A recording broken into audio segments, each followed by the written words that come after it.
Chapter 9. I sort of liked school. I liked that you always knew what was coming next. You just had to look at the timetable for the day on the board to find out. I also liked that our teacher, Miss Faraway, was always there, no questions asked.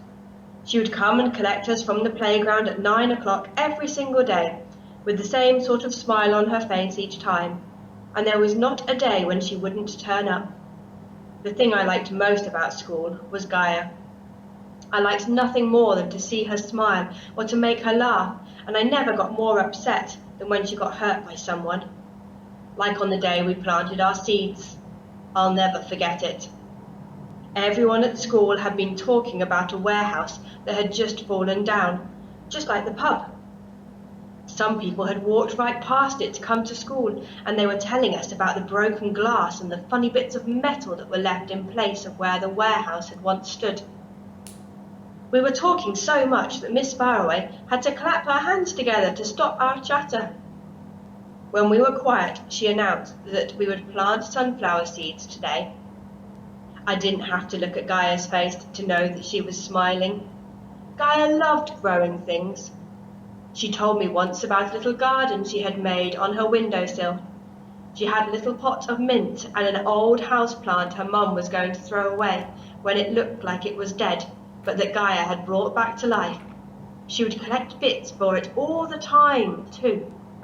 A green leaf from the pavement, or a prickly conker case and its shiny brown conker. I'd never seen her little garden, but I could picture it perfectly in my head. We were working on different tables that day. I had picked out my orange flower pot, and I was trying to scratch my name onto it. It wasn't working, though. The pencil wouldn't make a mark on the plastic, however hard I pressed down. Then I looked at the others on my table, and I saw that they were all writing their names on white labels. I put my pencil down and tried to cover the dents and lines I had made on my pot with my sleeve. I looked everywhere for the labels, but I couldn't see them anywhere. By now, everyone else was chatting about something else. I couldn't ask them. I was going to have to put my hand up and ask Miss Faraway, and then explain why I had not listened in the first place.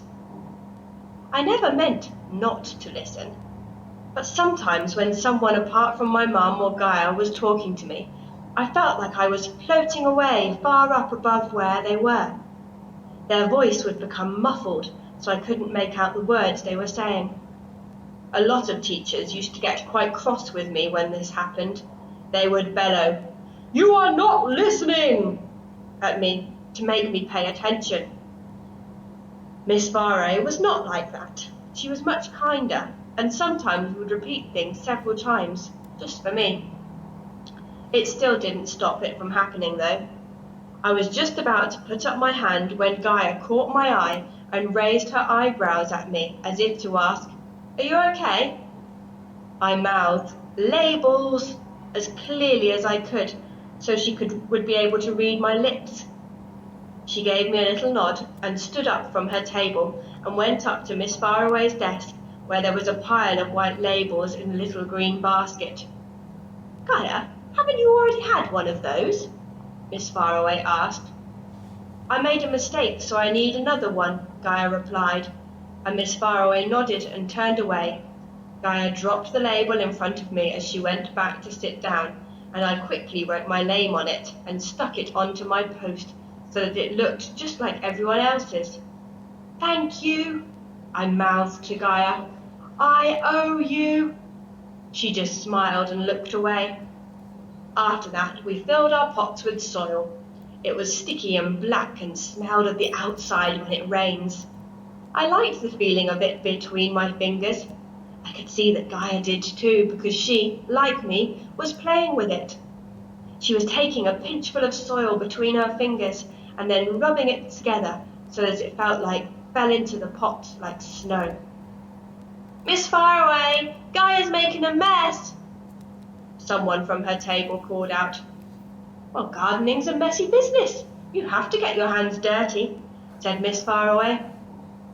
"But it's better to be outside to get really messy. Can you stop that in here, Gaia? Thank you." Gaia nodded. but I could see by the way she sucked in her cheeks ever so slightly that she felt a bit embarrassed.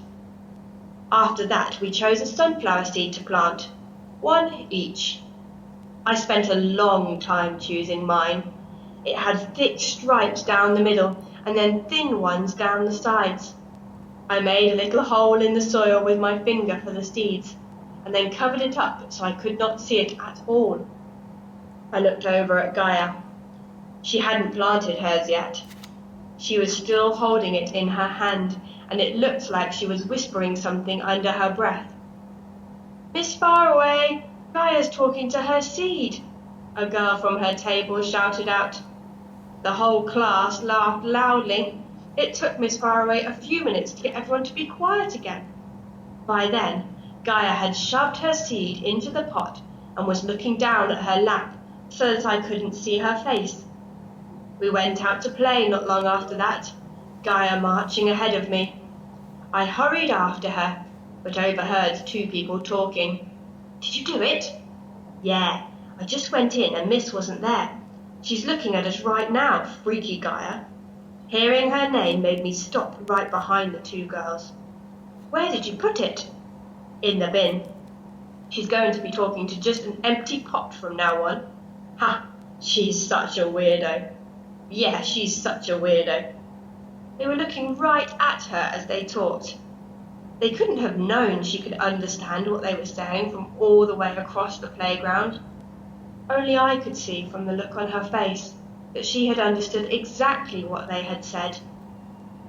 I don't know if I'm a very good friend to Gaia. I felt very, very angry, but I'm not the kind of friend who, hearing that, would go up to those girls and say, "Leave Gaia alone," and then maybe hit them across the face for being so mean. There are people who are like that, but I am not. I'm not even the kind of friend who knows the right thing to say to cheer her up. I didn't run straight over to her and say nice, comforting things that would make her feel better. I thought about it for a minute before I decided what I would do. I went back inside and into our classroom. Miss Faraway was still not there, but I had to be quick. I went to my pot and pushed the soil away until I found my seed. Then I found Gaia's pot, with her neat curly writing on it, and I buried the seed deep inside the soil. In the end, mine was not the only pot that didn't have a little seedling in it. A few others didn't grow at all, but Gaia's did. It grew taller than all the rest.